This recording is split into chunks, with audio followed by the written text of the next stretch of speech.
Some folk tales tell of valiant deeds performed by great heroes.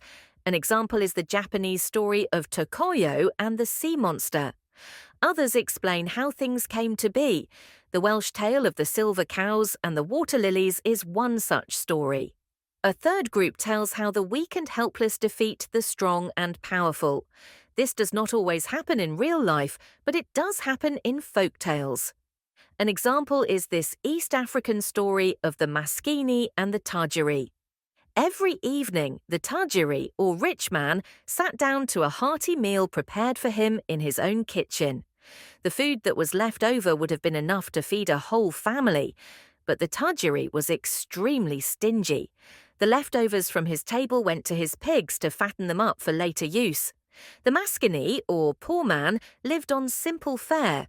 He owned a goat that gave him milk and cheese, but his evening meal was usually nothing more than a bowl of porridge. However, he had found a way to make it more enjoyable. He would eat his meal while hidden outside the Tajiri's kitchen.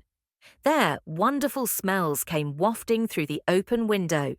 They made the Maskini's mouth water, so the simple porridge seemed like a feast. One evening, the Tajiri decided to take a walk in his garden to work up an appetite for dinner.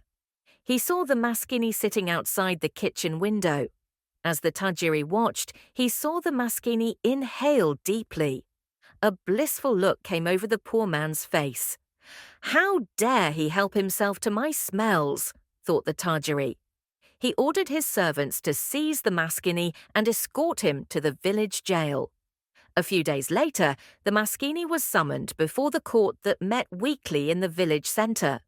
The village elders would decide the case on its merits. The Tajiri explained that the smells from the kitchen belonged to him. The Maskini was depriving him of them. As payment, he demanded the Maskini's goat, which was the only thing he owned. When asked to respond, the Maskini, looking very forlorn, could only stare at the ground and shuffle his feet, afraid to speak. The village elders now withdrew to the shade of a nearby baobab tree. After a brief discussion, the village chief came forward and addressed the crowd. Smudge 2. The Maskini did help himself to the smells from the Tajiri's kitchen, she said. However, he did not receive any food from him. We have concluded, therefore, that the Tajiri should not be given the goat. However, in fairness to him, we believe he should have the right to smell the Maskini's goat whenever he wants.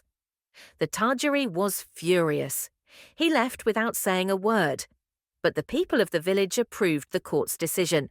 They felt that justice had been done.